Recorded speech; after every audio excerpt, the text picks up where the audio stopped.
আজ ইংল্যান্ডের একটা বিখ্যাত জায়গা দেখাতে চলেছি, যেটা প্রায় 1000 বছর পুরনো। আজ আমরা ওয়ারউইক ক্যাসেল ভিজিট করতে এসেছি। আপনাদের দেখাচ্ছি ওয়ারউইক ক্যাসেল।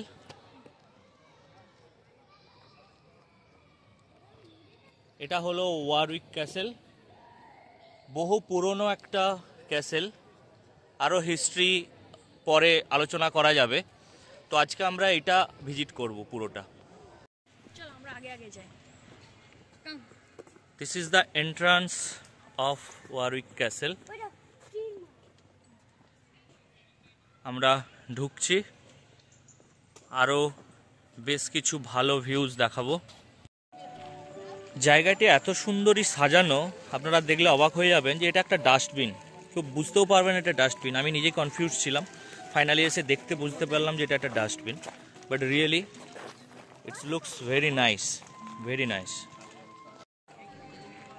এখানে হট ড্রিঙ্কস, কোল্ড ড্রিঙ্কস সমস্ত কিছু পাওয়া যায়। দামগুলোও দেখালাম আপনাদের। একটু কস্টলি অবশ্য, এতটা দূরে এসে সবাই খাচ্ছে, একটু দাম দিয়েই খেতে হচ্ছে। বাট স্টিল ফ্যামিলির সাথে আসতে গেলে সবাইকে কিছু না কিছু করতে হয়।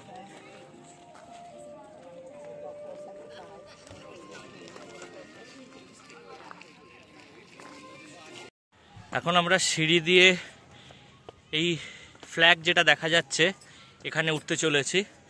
উপর থেকে ভিউটা একবার দেখিয়ে দিই। Very nice view. হালকা একটু রোদ উঠেছে, তাই আমাদের হালকা একটু কষ্টও হচ্ছে, বাট ভিউতে সমস্ত কষ্টই চলে যাচ্ছে। Very nice view. See, this is the view from the top of Guy's tower.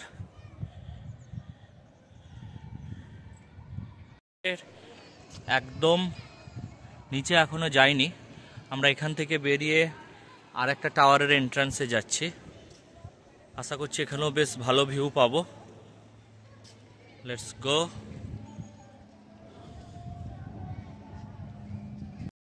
এখানে বিভিন্ন টাওয়ারে যেভাবে হিস্ট্রি তুলে ধরা হয়েছে, একবার দেখলে সারা জীবন মনে থাকবে। এখানকার ইতিহাস, এখানকার কালচার, এখানকার পুরনো স্মৃতিগুলো এমনভাবে তুলে ধরা রয়েছে, সত্যি খুব আকর্ষণীয় এবং বাচ্চাদের খুবই ভালো লাগবে, বড়দেরও খুবই ভালো লাগবে।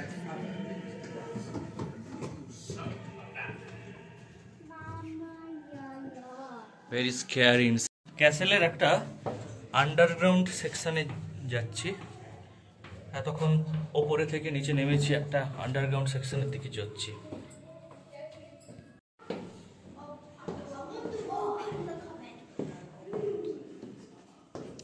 সরি।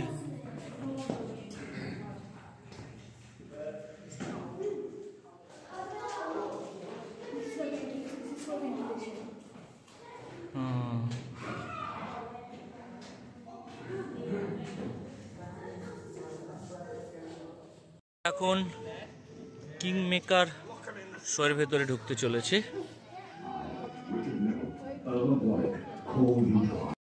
এখানে আমরা দেখতে পেয়েছি সেই সময়কার রাজাদের বিভিন্ন যুদ্ধের যন্ত্রপাতি, তারা কিভাবে বসবাস করত এবং তাদের সাজসজ্জা, বিভিন্ন রকম জিনিস, এগুলোই দেখাতে চলেছি। যেমন এখানে বিভিন্ন ধরনের রাজাদের জিনিসপত্র দেখানো হচ্ছে, একটা ডেমনস্ট্রেশনের মাধ্যম দিয়ে দেখানো হয়েছে তাদের অস্ত্র এবং তাদের থাকার জায়গা এবং রাজা রানীদের যে ইতিহাস, সেগুলো পরিষ্কারভাবে এখানে তুলে ধরা রয়েছে। এছাড়াও তাদের আরাম করার জিনিসপত্র এবং ঘর বাড়ি এবং মেশিনারিজগুলো খুব সুন্দরভাবে দেখানো হয়েছে। কি বৃহৎ আকারের 1900 সালের টারবাইন।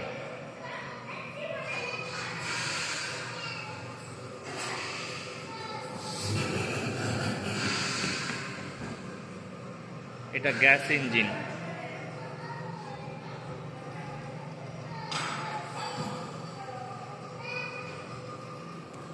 ক্যাসেলকে পাওয়ার দেওয়ার জন্য সেই সময় যে ব্যাটারি সিস্টেম ইউজ করা হতো, সেই 2 ভোল্ট থেকে 100 ভোল্ট অবধি ব্যাটারি অ্যাজ পার রিকোয়ারমেন্ট তারা ডিজাইন করতো। But see, The size of the battery, it's very amazing. আমার পিছনে আপনারা যেটা দেখতে পাচ্ছেন সেটা 25 এইচপির water pump. See the size,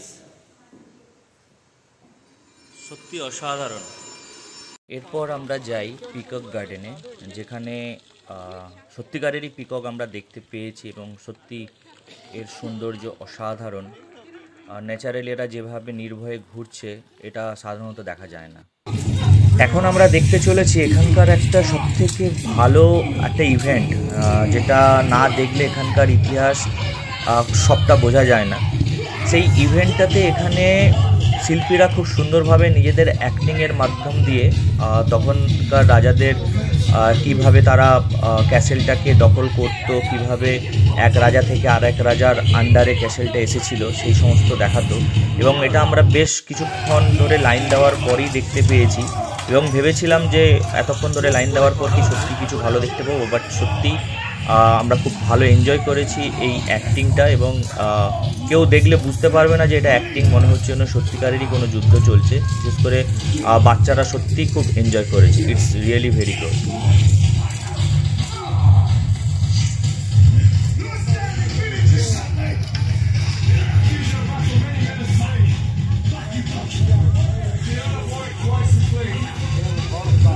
thank you সবাইকে ফর ওয়াচিং দিস ভিডিও।